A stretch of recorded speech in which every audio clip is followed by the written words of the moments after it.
Programming में बहुत useful होता है, जो कि आपका कॉन्सेप्ट होता है डिजिट्स का। आपका जो डिजिट्स का कॉन्सेप्ट होता है ये बहुत ज़्यादा यूज़फुल होता है, और इस डिजिट्स के कॉन्सेप्ट पे हम लोग एक छोटा सा प्रोग्राम भी करेंगे, लेकिन आपको ये डिजिट्स अच्छे से समझना पड़ेगा। जैसे मान लीजिए एग्ज़ाम्पल के लिए मैंने आपको एक डिजिट दिया 6679, ओके, ये आपका डिजिट है। अब मुझे अगर इसे एक्सट्रैक्ट करना है, मुझे क्या करना है, मुझे इसे एक्सट्रैक्ट करना है, तो हम कैसे करेंगे? तो पहला चीज़, मैथ्स के अंदर एक ऑपरेटर होता है मॉड्यूलो ऑपरेटर। तो जिनको नहीं पता है, मॉड्यूलो ऑपरेटर जो होता है बेसिकली उस नंबर्स जो भी आपने दिया है उसे डिवाइड करता है, ओके, और जो रिमाइंडर होता है वो आपको दे देता है। बेसिकली अगर इसे अच्छे से समझाऊं तो ये नियरेस्ट नंबर से डिवाइड करता है। अब जैसे मान लीजिए n से अगर मैं 10 से डिवाइड किया, n मॉड्यूलो 10 किया, तो ये करेगा क्या? बेसिकली 6679 मॉड्यूलो 10 किया मैंने, तो इसका मतलब ये क्या करेगा, 6679 को 6670 से डिवाइड करेगा। तो मेरी जो रिमाइंडर बचेगी वो बचेगी बेसिकली 9, तो 9 मुझे आउटपुट में आ जाएगा। अब सिमिलरली अब ये एक डिजिट कम हो जाएगा, तब मैं इसे करूँगा डिवाइड 667 से, तब अगर मैंने मॉड्यूलो 10 किया तो मुझे डिजिट आएगी क्या, 7। अगेन अगर मैंने किया तो मेरी नंबर ऑफ डिजिट्स जो बन रहे हैं वो आ रही हैं 6, और अगेन जब मैं इसे करूँगा 6 मॉड्यूलो 10, तो सबसे छोटा 0 होता है यहाँ पे, तो यहाँ पे आ जाएगा 6 और नेक्स्ट इसके बाद 0 हो जाएगा। अगर आपको समझ नहीं आया तो बेसिकली होता क्या है, जब मॉड्यूलो होगा तो बेसिकली ये नंबर ऐसे बन जाएगा, फिर उसका इंटीजर पार्ट ले लिया जाएगा और फिर वापस प्रोसीड किया जाएगा, ओके। तो अब आप एक चीज़ देख सकते हैं, जो आपका एक्सट्रैक्शन हुआ है ये बेसिकली रिवर्स ऑर्डर में हुआ है। पहले 9 आया, फिर 7 आया, फिर 6 आया, फिर 6 आया, और हमारा नंबर क्या है, 6679। ये लॉजिक आपको समझना चाहिए। अब अगर मैं कहूँ कि इसका एक सूडो कोड लिखिए, तो मैंने क्या बोला स्टार्टिंग में, नंबर की हम मॉड्यूलो तब तक करते हैं जब तक एंड रिजल्ट आपका 0 ना हो जाए। तो क्या मैं बोल सकता हूँ कि जब तक, जो कि होती है वाइल लूप से, जब तक हमारा n 0 से बड़ा है, ठीक है, तो हमारा जो लास्ट डिजिट होता है, वो होता है n मॉड्यूलो 10। क्योंकि आप देख सकते हैं जो पहला नंबर हमें n को मॉड्यूलो 10 करने के बाद आया वही हमारा एक्चुअली लास्ट डिजिट है, जो कि हमारा 9 है। तो मैं यहाँ पे ब्रैकेट में लिख दे रहा हूँ हमारी इसी एग्जांपल को लेके कि यहाँ पे तो आंसर लास्ट डिजिट 9 बन रहा है, फाइन। अब मैं क्या करूँगा, मैंने जहाँ तक बोला पहले 6679 था, उसके बाद 6667 हो गया, मतलब एक डिजिट कम हो गई। तो इसको करने के लिए मैं बेसिकली क्या करूँगा, मैं बोल दूँगा भाई n = n/10, और ये वाइल लूप में चलता रहेगा। अब आप इसमें प्रिंट स्टेटमेंट्स ऐड कर सकते हैं, राइट। अब अगर हम क्वेश्चन लें जो कि होता है काउंट करने का, ओके, आपको काउंट करना है बेसिकली, ओके। तो अब मैं मान लीजिए एक फंक्शन बनाता हूँ int count, ओके, और इसके अंदर वेरिएबल डिफाइन कर देता हूँ int n, चूँकि हमारी पैरामीटर जाएगी और मैं एक काउंटर इनिशियलाइज कर देता हूँ, ओके, int counter ct = 0। अब जब तक while n is greater than 0, okay, तब तक देखिए इसमें आप ना लास्ट डिजिट का लाइन हटा सकते हैं, बट स्टिल क्योंकि जस्ट आपने अभी समझा मैं ये लाइन इंक्लूड ही कर दे रहा हूँ। int लास्ट डिजिट जो आपका है वो हो जाएगा n मॉड्यूलो 10, और आपका जो काउंट होगा वो होगा काउंट +1। इस लाइन को आप जो काउंट काउंट 1+ को आप ऐसे भी लिख सकते हैं, काउंट ++, या अगर मैं ऐसे लिख दूँ तो ज़्यादा अंडरस्टैंडेबल होगा, काउंट ++। ईजी वे में, क्योंकि अगर मैं ये मान के चल रहा हूँ कि आप एक बिगिनर हैं, तो आप ऐसे लिखिए काउंट = काउंट +1, और n जो होगा वो n/10, और हम क्या रिटर्न कर देंगे, हम रिटर्न कर देंगे हमारा काउंट।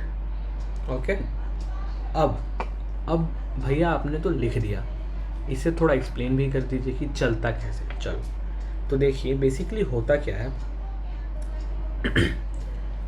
मैं सूडो कोड से एक्सप्लेन करना चालू करता हूँ। जैसे मान लीजिए हमारा नंबर है फॉर एग्जांपल 7789।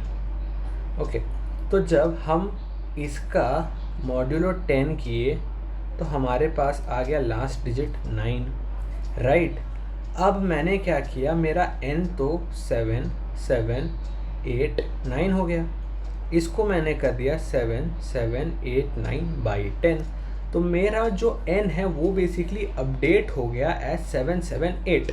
और जब ये अपडेट हो गया तो आप देख सकते हैं वाइल लूप में ये वापस चला गया while n is greater than 0, तो ये फिर से एग्जीक्यूट होगा। अब जब फिर से एग्जीक्यूट होगा तो ये वापस हो जाएगा 778/10, तो अब आपका लास्ट डिजिट क्या आएगा 8।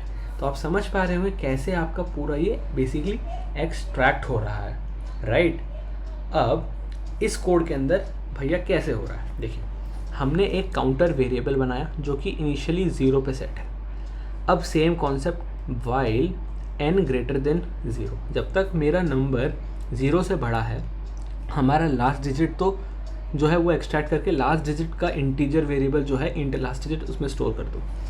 अब होगा क्या, जैसे ही वाइल n से बड़ा है, अभी काउंट 0 है, ठीक है, तो यहाँ पे ये कंडीशन हो जाएगी ट्रू, हाँ भाई n अभी 0 से बड़ा है, तो काउंट मेरा अपडेट हो जाएगा 1 + 1। इनिशियली तो काउंट 0 है, तो 0 + 0 = 0 + 1, ठीक है, तो मेरी काउंटर वेरिएबल बेसिकली 1 हो गई। अब वापस होगा क्या, जो मेरा n है वो 10 से डिवाइड हो जाएगा, तो यहाँ पे हमारा एग्जांपल 7789 था, तो अब ये 778 हो जाएगा। क्या 778 0 से बड़ा है, हाँ भाई बड़ा है भाई, कंडीशन तो ट्रू निकला, तो मेरा काउंटर फिर से +1 से अपडेट हो जाएगा, तो ये बन जाएगा 2। ऐसे चलते चलते जब फाइनली ये 0 हो जाएगा तब आपका यहाँ कंडीशन हो जाएगा फॉल्स, तब तक आपका काउंटर वेरिएबल बन जाएगा 4 और आपने कर दिया रिटर्न काउंट। जिससे हुआ क्या, रिटर्न काउंट कर देने से हुआ ये कि आपका जो काउंट है वो कि जो कि फाइनली 4 था वो रिटर्न हो जाएगा। अब मान लीजिए आपको इतना बड़ा नहीं लिखना है, इतनी बड़ी सी आपको चीज़ नहीं लिखनी है, तो भैया इसका कोई अल्टरनेट है, हाँ है। अगर आप अच्छे से ऑब्ज़र्व करिएगा, अगर आपको थोड़ा टाइम कॉम्प्लेक्सिटी ये सब की आइडिया है, हालांकि मैं उसे थोड़ा एक्सप्लेन कर दूंगा, नो वरीज, ठीक है। ये सेम कोड को आप अपने लैपटॉप पे इम्प्लीमेंट कर सकते हैं, मैं उसको करके दिखा दूंगा आपको। सिंपल एक फॉर्मूला होता है, अगर मैं मैथ्स की बात करूँ तो जो भी आपका काउंट होता है ना, उसका बेसिकली एक फॉर्मूला होता है, log 10 जो नंबर गिवन है +1। जैसे फॉर एग्ज़ाम्पल अगर मैं करूँ log base 10 7789, तो क्योंकि मुझे कैलकुलेटर पे थोड़ा कैलकुलेट, मुझे लग रहा है जैसे ये वैल्यू अराउंड 3.8 आनी चाहिए, 3.8 3.5, स्टिल लेट मी चेक। तो log 7789 यस 3.8 बनता है ये वैल्यू, राइट। तो ये बन गया 3.8 + 1, तो बेसिकली मुझे आ जाएगा 4.891। अब चूंकि ये इंटीजर है तो मैं इंट वाला पार्ट ले लूँगा और डेसिमल को डिस्कार्ड कर दूँगा, तो मेरी काउंट की वैल्यू क्या आई 4। तो भैया क्या मैं ऐसे लिख सकता हूँ, इंट काउंट इंटीजर n, और मैंने बना दिया एक काउंटर वेरिएबल और उसमें मैंने डाल दिया इंटीजर log 10 n + 1 और मैंने कर दिया रिटर्न काउंट। तो क्या अगर मैं ये किया तो ये करेक्ट है, ये बिल्कुल करेक्ट है, ये आंसर एक्सेप्ट करेगा और ये अच्छे से चलेगा। अब मैं आपको इसका कोड इम्प्लीमेंटेशन करके दिखा देता हूँ, पर उससे पहले एक छोटा सा टिप है, एक कॉन्सेप्ट है जो आप याद रखिए। टाइम कॉम्प्लेक्सिटी इस चीज़ की होती है आपकी big O of log base 10 n। अब आप सोच रहे होंगे भैया कैसे base 10 क्या क्यों कैसे आ गया, देखिए क्योंकि आप यहाँ पे बेसिकली n/10 कर रहे हैं। अगर आप n/2 कर रहे होते तो ये log बेस 2n होता। अगर आप n/5 कर रहे होते तो log 5n होता। ठीक है, तो समझ आ रहा है। अब भैया log कैसे हो रहा है, तो बेसिकली देखिए होता ये है ना, अगर आपका जो लूप आइटरेट कर रहा है और उसमें हर बार डिवीज़न हो रही है, हर बार डिवीज़न अगर हो रही है तो इसका मतलब होता है कि आप कुछ लॉगरिदमिक चीज़ कर रहे हैं उसके अंदर। If the number of iteration has divisions then mostly your time complexities will be in terms of log only, not O of n। Done. इसलिए यहाँ पे आपकी टाइम कॉम्प्लेक्सिटी 10 बनती है, क्योंकि देखिए आप इसे इस मेथड से भी सॉल्व कर सकते हैं। यही होता है, जब आप पैटर्न रिकॉग्नाइज करिएगा तो आपको इतनी लंबी इम्प्लीमेंटेशन नहीं करनी पड़ी। हालांकि दोनों की टाइम कॉम्प्लेक्सिटी सेम बनती है, it is just the way you approach the problem. It shows कि हाँ आपको ये चीज़ आती है या नहीं आती है। ओके, चलिए इसका भी इम्प्लीमेंटेशन थोड़ा कोड पे देखते हैं। हाँ, तो अब आप देखिए, आप यहाँ पे देख सकते हैं जो मैंने अभी आपको लॉग वाला कॉन्सेप्ट बताया उस पे मैंने कोड इम्प्लीमेंट करके दिखाया, क्योंकि जो बाकी कॉन्सेप्ट वाली प्रीवियस कॉन्सेप्ट बताया था मैंने रिमाइंडर लेके करने का मॉड्यूलो करा के, वो तो आप इम्प्लीमेंट कर सकते हैं, लेकिन ये शायद आपके लिए कुछ नया होगा, इसलिए इसकी कोड इम्प्लीमेंटेशन देखिए। तो बेसिकली हमने इंपॉर्टेंट हमारी जो लाइब्रेरीज होती है उसे कॉल कर लिया, #include, फिर हमने एक फंक्शन बनाया काउंट। ओके, और मैंने बोल दिया कि अगर हमारी n की वैल्यू 0 होगी, मतलब अगर आपने n दे दिया तो रिटर्न 1 कर दीजिए, क्योंकि एक ही डिजिट है।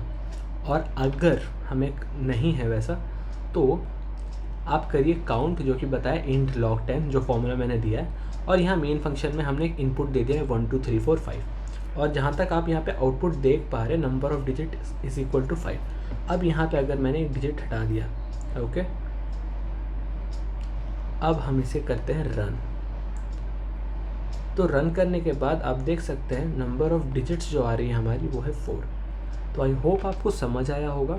आगे आने वाली वीडियोस में हम देखेंगे आप रिवर्स कैसे कर सकते हैं, पैलिंड्रोम कैसे देख सकते हैं, GCD, आर्मस्ट्रॉन्ग, डिवाइसेस कैसे प्रिंट कर सकते हैं, प्राइम नंबर्स कैसे देख सकते हैं। ओके, तो ये आपका बेसिक कॉन्सेप्ट था डिजिट्स को लेके। वीडियो अच्छा लगा होगा तो लाइक करिए और अपने जो भी शेयर करें।